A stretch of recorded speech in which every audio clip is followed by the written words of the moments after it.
5 وقت کی نماز پڑھنا شروع کر دینا پھر دیکھیں کمال۔ واہ واہ، کیا وقت کی تقسیم کی ہے میرے مولا نے۔ فجر اٹھو، کام کی تیاری کرو، دن اگایا۔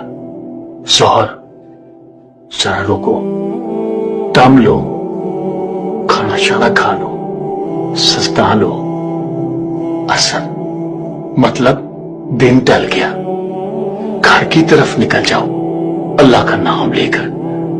مغرب شام اٹھائی، تسبیح اٹھاؤ، تھوڑی چہل قدمی کرو، تھوڑا ورد کرو۔ اب آتی ہے عشاء۔ بس صاحب جی، اللہ کی بنائی ہوئی گھڑی نے بندے کے لیے اعلان نیند کر دیا۔ بدن کو آرام دو، روح کو آزاد کر دو۔